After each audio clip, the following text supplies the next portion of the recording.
Et nous nous retrouvons donc pour le deuxième module de cette formation à distance, découvrir les brevets d'invention à destination des personnels des bibliothèques. Ce deuxième module sera consacré à une réflexion sur à quoi sert l'information brevet et comment on peut l'exploiter.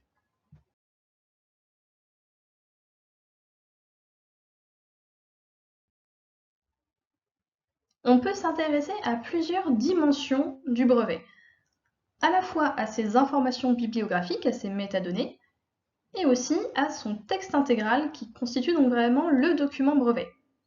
On peut aussi s'intéresser à cela à petite échelle ou à plus grande échelle. À petite échelle, un document brevet pris isolément fournit par exemple des informations indispensables à la compréhension de l'invention qui est décrite. Cette description de l'invention permet ensuite de gagner des connaissances pour mieux connaître un domaine technique de manière un petit peu plus générale.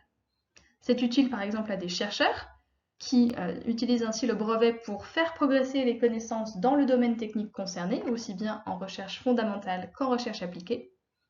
Et cela peut aussi être utile à des industriels, notamment quand ils sont concurrents, pour distinguer ce qui est encore protégé de ce qui ne l'est pas ou qui ne l'est plus, afin d'adapter des stratégies de R&D en évitant d'être contrefacteurs, et aussi pour capitaliser sur toutes les informations techniques qui sont divulguées dans le brevet et développer sur cette base des inventions encore plus performantes. On peut aussi compiler les informations contenues dans le brevet à plus grande échelle. Comme pour les publications scientifiques, on peut vraiment utiliser les corpus de brevets pour comprendre d'une manière plus globale les mécanismes de l'innovation à l'échelle d'un pays ou même d'un établissement, par exemple. On peut aussi réaliser des études scientométriques sur les brevets et notamment sur leurs données bibliographiques. On peut ainsi s'intéresser par exemple aux entreprises qui sont spécialisées dans le domaine de recherche d'un labo, de façon à voir s'ils peuvent accueillir des docteurs en chiffres. On peut réfléchir à se demander dans quel pays les chercheurs français déposent des demandes de brevets. Est-ce qu'ils protègent leurs inventions uniquement en France ou également à l'étranger? Et si oui, dans quel pays? Se demander à partir de quelle année on a commencé à travailler sur telle et telle thématique, par exemple l'utilisation de satellites dans le repérage des déchets marins, etc.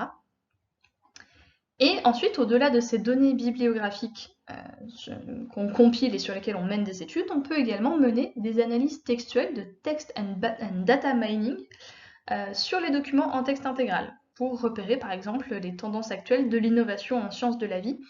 C'est ce qui a été fait dans le cadre de l'étude dont je vous mets le lien dans cette diapositive et qui a compilé des données issues des bases de données de l'entreprise Clarivate Analytics, à la fois des bases de données de littérature scientifique et de brevets pour connaître donc ces grandes tendances.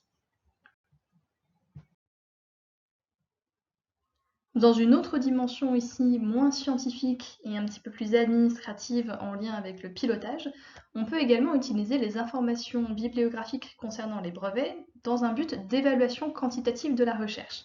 On peut par exemple s'intéresser à qui sont les inventeurs de brevets dans une institution pour ensuite voir à quel labo ils sont associés et à quel point ils aident à développer la stratégie du labo en matière de propriété industrielle. Le nombre de brevets déposés est un indicateur de la recherche selon la loi organique sur les lois de finances, au même titre que le décompte des publications scientifiques. On peut donc compter les brevets et les autres titres de propriété industrielle déposés par un laboratoire ou un établissement, et également compter les revenus qui en sont dégagés par les laboratoires qui en sont propriétaires. Quand on dépose une demande de brevet, il n'est pas obligatoire de citer les brevets antérieurs qui pouvaient porter sur des inventions propres ou sur le domaine technologique concerné. Mais cela peut arriver. Les brevets peuvent être des sources de citation en direction d'autres brevets ou même d'autres documents de la littérature scientifique. Ils peuvent aussi être eux-mêmes cités par des publications scientifiques ou d'autres brevets. Ces informations de citation, documents cités, documents citants, sont clairement exposées dans les bases de données bibliographiques, comme on y reviendra. Tout comme les informations de citation qui concernent les publications scientifiques, vous avez certainement entendu parler de notions comme le facteur d'impact ou l'indice H, les informations de citation des brevets sont mesurées. Et au-delà du simple décompte, on s'en sert pour étudier les relations de citation en reconstituant une cartographie des brevets dans un domaine technique particulier, par exemple, pour voir quelles sont les thématiques précises traitées au sein de ce domaine. On peut aussi reconstituer la chronologie selon laquelle une innovation s'est développée en étudiant la croissance relative du nombre de brevets qui la concernent. Cela permet également d'envisager les ramifications qu'une innovation, qu'un domaine technologique a pu développer, en se penchant par exemple sur ces domaines d'application. Il peut être particulièrement intéressant d'utiliser les données brutes qui concernent les citations de brevets dans un logiciel de visualisation des relations entre ces documents.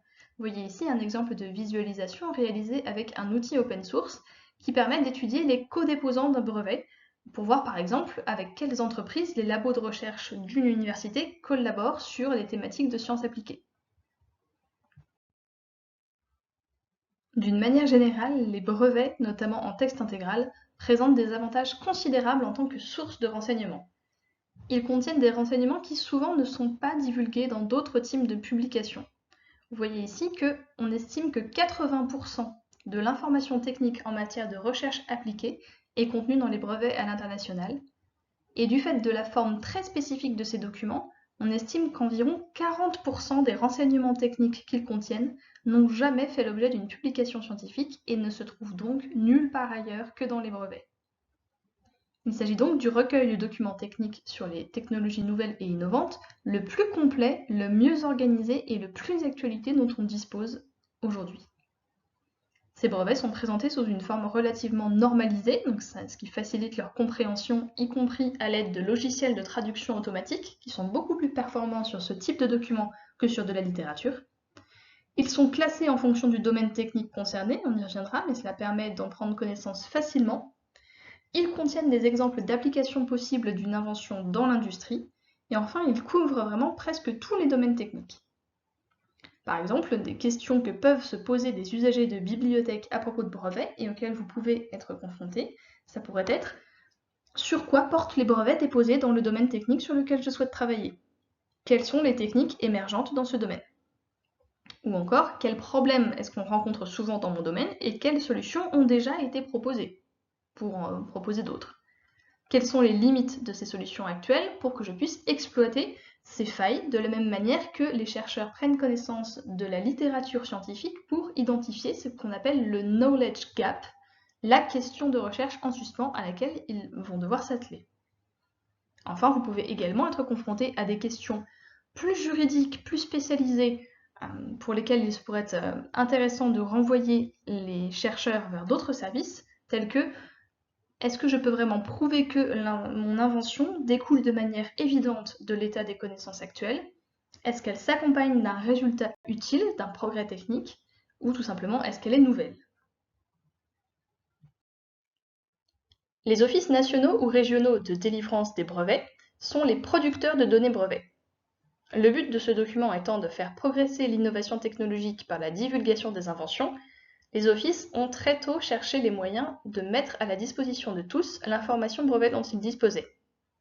En outre, ils avaient eux-mêmes besoin de pouvoir consulter ce qui s'était fait partout dans le monde pour pouvoir mener leurs propres recherches en vue de la délivrance des demandes de brevets déposées.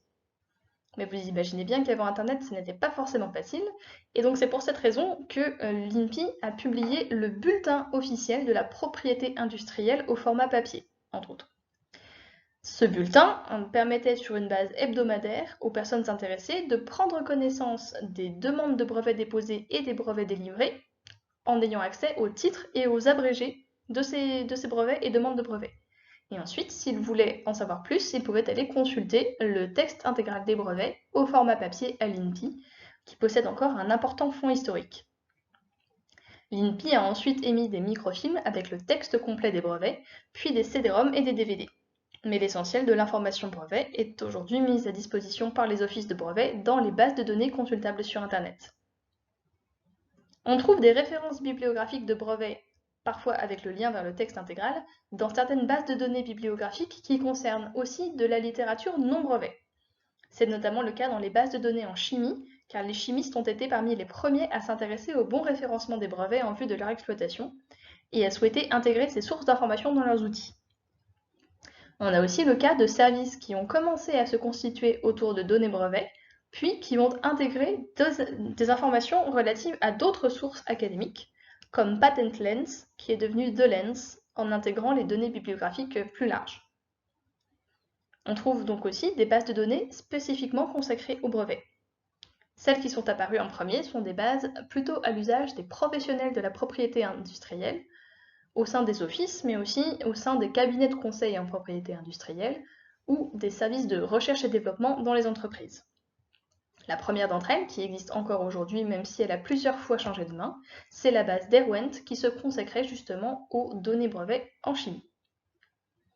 Ces outils ont souvent une importante valeur ajoutée puisqu'ils proposent des services parfois très perfectionnés de recherche et d'analyse des brevets, avec par exemple des fonctionnalités avancées de visualisation, des analyses statistiques, des graphiques, mais aussi une réécriture de titres de brevets trop vagues et un enrichissement avec des codes de classification thématique maison.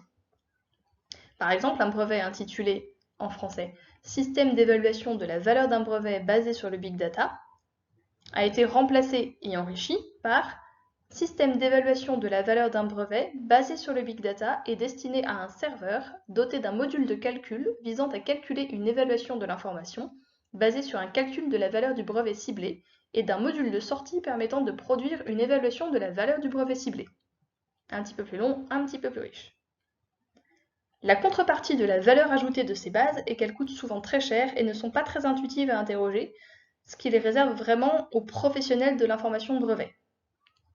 Il est tout à fait possible que des personnes au sein de la cellule valorisation de la recherche de votre établissement aient accès à une base de données de ce genre, donc n'hésitez pas à les rencontrer et à leur demander éventuellement une démonstration. D'autres bases ont été développées en parallèle, notamment par des acteurs du secteur public comme les offices de délivrance des brevets. Ceux-ci souhaitaient s'adresser à un public différent, peu familier des brevets, par exemple les petites entreprises ou le monde de l'enseignement supérieur et de la recherche. Ces bases de données grand public sont vraiment destinées à des interrogations de première intention. Pour développer une stratégie de l'innovation complète et pertinente, il reste tout de même important de consulter d'autres types de bases ou de faire appel à des spécialistes qui ont l'habitude de ces outils. Toutefois, on peut mener déjà des recherches très enrichissantes dans ces bases de données en accès libre pour peu qu'on sache comment les utiliser. Et c'est ce qu'on va voir bientôt.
Donc nous allons bientôt voir ensemble comment interroger une base de données brevets très complète disponible en libre accès, mais auparavant j'attire juste votre attention sur le fait que même si les brevets sont des documents libres de droit et qu'il est donc possible d'en réutiliser les informations dès lors qu'elles ont été publiées, comme pour toute source scientifique utilisée dans un travail de recherche, le brevet doit être convenablement cité au même titre qu'un article scientifique ou qu'un ouvrage.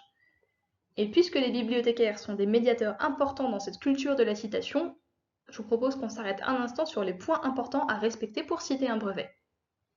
Chaque discipline a ses exigences en matière de citation.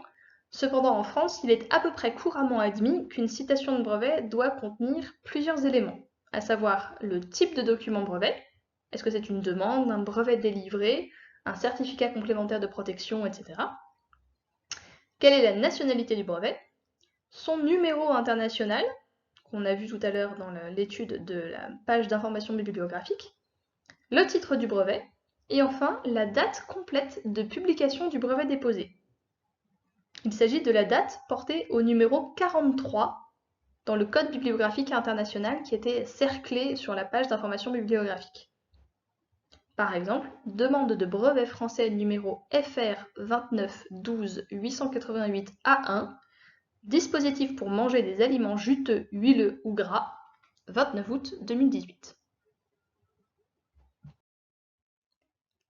L'ordre et la façon dont il faut présenter ces éléments, en revanche, peuvent énormément varier d'un style bibliographique à l'autre. Certains styles réclament de mentionner des éléments supplémentaires, comme les noms des inventeurs, ou encore la ville d'origine de l'office qui a émis le brevet. Notez que la plupart des logiciels de gestion bibliographique, comme ici Zotero par exemple, sont capables de mettre en forme automatiquement les citations de brevets selon le style choisi. Comme pour tous les logiciels de gestion bibliographique, il vous incombera toutefois de vérifier la complétude des éléments, des informations bibliographiques que vous aurez récupérées sur le brevet.